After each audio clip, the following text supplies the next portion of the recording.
کہ لوگ عام طور پہ یہ سوال کرتے ہیں کہ ہمیں کیسے پتہ چلے کہ ہماری دعا قبول ہوگی. تو اس کا جواب بڑا آسان سا یہ ہے کہ جب آپ نے ان آداب کا اور ان کنڈیشنز کا لحاظ رکھا جو اللہ کی آپ سے ایکسپیکٹیشنز ہے کہ جب آپ دعا مانگیں تو آپ ان کا لحاظ رکھیں, تو پھر آپ کا اللہ کے بارے میں حسن ظن ہونا چاہیے, پازیٹیو اوپینین ہونا چاہیے, اللہ کہ یہ دعا میری قبول ہو گئی ہے. اس کے بعد شک کرنا نا یہ ایک بری بات ہے. یعنی آپ نے کنڈیشنز پوری کی, اللہ نے جو کہا آپ نے پوری کی, اس کے بعد بھی اگر آپ شک کریں اس کا مطلب پتہ کیا کر رہے ہیں, آپ اصل میں شک کر رہے ہیں کہ اللہ نے جو قرآن مجید میں دعویٰ کیا نا اپنے بارے میں کہ میں سنتا ہوں, آپ اس کو کوشچن کر رہے ہیں, آپ اس کے بارے میں شک کا شکار ہو. یہ بلکہ ایک نیگیٹو بات ہے. تو یہ بلکہ لوگوں کو خیال رکھنا چاہیے کہ جب یہ بات ضرور آپ دیکھ لیں, میک شیور کریں کہ آپ نے ان کنڈیشنز کو پورا کیا ہو, اور وہ کنڈیشنز ہم انشاءاللہ آگے ذکر کریں گے, ان آداب کا لحاظ رکھا جائے. آداب میں چلیں ابھی ہم ڈسکس کرتے ہیں کہ ہاؤ ٹو اسٹارٹ دعا. اور وہ ایک یہ بھی ہوتا ہے مغیرہ کہ گاڑی چلا رہے ہیں ویسے ہی چلتے چلتے کوئی دعا کر لی.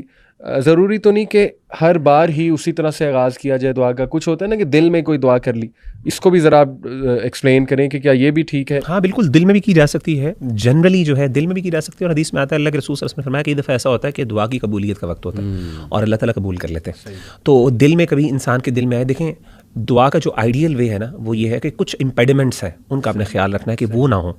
اگر وہ امپیڈیمنٹس ہیں, رکاوٹیں ہیں, کچھ ہرڈلز ہیں, تو پھر ہوگا کیا کہ اس کی وجہ سے آپ کی دعا اللہ قبول نہیں کریں گے. اور میں پلیز ایٹ دی اینڈ نا دعا کی قبولیت کا مفہوم بھی تھوڑا سا بتانا چاہتا ہوں, تاکہ ہم میں سے بہت لوگ دعا کی قبولیت کو سمجھتے ہیں کہ صرف جو مانگا ہے وہ مل گیا تو دعا کی قبولیت ہے. حالانکہ ایسی بات نہیں ہے. تو اس میں علی بھائی 2-3 چیزیں ہیں. سب سے پہلی جو ایک عام طور پہ کچھ چیزیں جن کا خیال رکھنا ہے, جو اگر پائی جائیں تو اللہ بالکل قبول نہیں کرتے, ان کے علاوہ اللہ قبول کرتے بھی ہیں, اور وہ اللہ کا قبول کرنے کا انداز بالکل کئی دفعہ فرق بھی ہوتا ہے. پہلی چیز تو یہ ہے اخلاص, کہ جب بھی آپ نے مانگنی ہے نا صرف اللہ سے مانگنا ہے. اگر آپ نے اللہ سے مانگتے ہوئے درمیان میں اور بھی لوگوں کو شامل کر لیا کہ میں ادھر سے بھی مانگ لوں, کچھ فلاں بزرگ ہیں ان کے تھرو بھی واسطہ بھی, ذرا اس کو وہ ایک ٹیکنیکل چیز ہے, وسیلے کا معاملہ بھی ہم ڈسکس کر لیتے ہیں. لیکن جنرلی یعنی اللہ کے علاوہ بھی کسی سے مانگ لینا نا, ہمارے یہاں اللہ معاف کرے اللہ کے علاوہ بھی لوگ مانگنے کے قائل ہیں کہ فلاں سے بھی مانگا جا سکتا ہے. بھائی رب بھی دیتا ہے تو فلاں بھی دیتا ہے, نبی سے بھی مانگا جا سکتا ہے.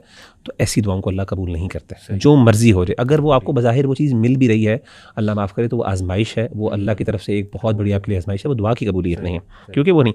تو پہلی بات تو یہ کہ قرآن مجید میں اللہ فرماتے ہیں فادعوا اللہ مخلصین لہ الدین, جب اللہ کو تم پکارو تو دین کو خالص کرتے ہوئے پکارو. پہلا ایک اخلاص ضروری. دوسری چیز یہ ہے جیسے آپ نے بھی ذکر کی کہ استحضار القلب, کہ جب بھی انسان مانگے تو دل کو حاضر کر کے, دل غافل نہ ہو, اور یقین کے ساتھ, ٹھیک ہے نا, دل لگا کے دعا مانگے.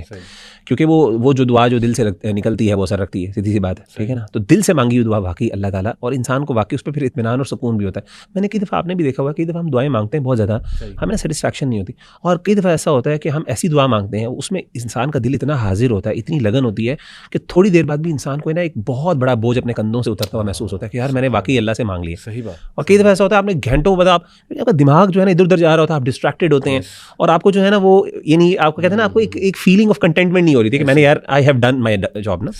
تو اگین یہ چیز بہت ضروری ہے, استحضار القلب, ٹھیک ہے نا, دل غافل نہیں ہونا چاہیے جیسے آپ نے ذکر کیا. اسی طریقے سے تیسری چیز یہ ہے اکل الحلال, حلال جو ہے نا وہ کھانا. حرام کھانے والے شخص کی اللہ دعا قبول نہیں کرتے. جیسے کہ حدیث میں بڑی مشہور حدیث ہے صحیح مسلم کہ اللہ کے رسول نے فرمایا کہ ایک بندہ بہت بری طریقے سے بہت دور سے لمبا سفر کر کے آتا ہے اللہ کے گھر میں, اور جا کے اللہ کے سامنے نا بڑا عاجز ہو کے, اس کے بال بھی گندے ہیں, یعنی بالوں میں گرد ہے, مٹی ہے, اور اس کے بعد وہ اللہ تعالیٰ سے کہتا ہے یا ربی یا رب. تو حالانکہ اس کے جو حالت یہ ہوتی ہے کہ ومطعمہ حرام ومشربہ حرام وغذی بالحرام فأنی یستجاب لذلک, کھانا پینا بھی حرام, جو کپڑے پہنے وہ بھی حرام کے اللہ معاف کرے, اور پھر جو وہ آگے غذا لیتا ہے اور جو بڑا ہوا ہے پروان چڑھا ہے وہ بھی کیا ہے حرام سے ہے. تو اللہ کہتے ہیں اللہ کے رسول نے فرمایا فأنی یستجاب لذلک, اللہ اس کی دعا کیوں قبول کریں گے. تو حرام کھانے والے شخص کی, جو لوگ سود میں انوالوڈ ہیں یا کسی کا حق مارنے والے ہیں, یعنی بندہ جو ہے نا سود کھا کے یا پھر کسی کا حق مار کے یا حج کرنے جا رہا ہے, عمرہ کرنے, اور وہاں پہ اللہ کے سامنے کھڑے ہو کے رو کے دعائیں مانگ رہا ہے, تو مطلب اس کو اللہ سے توقع نہیں رکھنی چاہیے.